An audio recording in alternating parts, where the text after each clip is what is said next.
Congressman Dan Meuser joins us right now. He's with the Problem Solvers Caucus. This group. Here's a concept where Republicans and Democrats try to come up and solve problems and work in unison, which is what you would assume adults would do. But it's a rarity.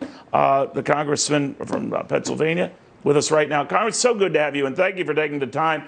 First off, how do things look on stimulus in your eyes? Well, I appreciate it, Neil. Actually, things look good.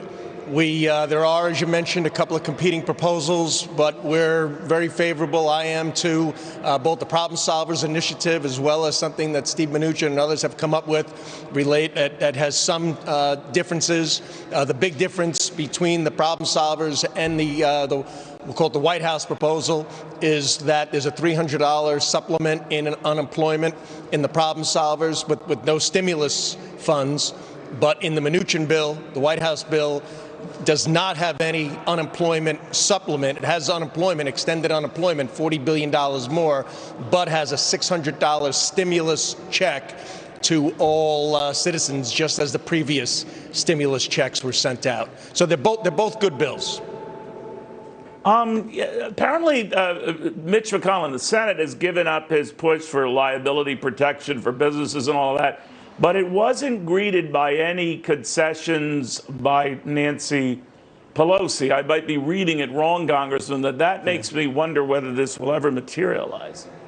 Well, the liability protection needs to be in there. They may do it over a temporary period. My understanding, it'll be for a 6-month period, let's say, through the remainder of the COVID crisis. But it needs to be in there. You know, they were talking about offsetting or making a deal where there wouldn't be liability protection, but then there wouldn't be state funding, and that's kind of silly, frankly. So we need to get this done.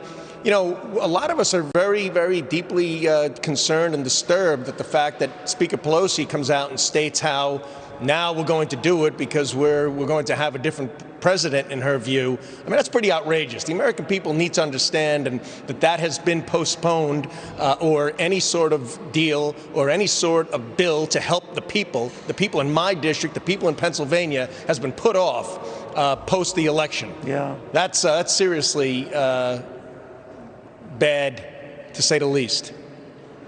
All right, you kept your language in check, Congressman. Thank you very much for that. And you're quite right.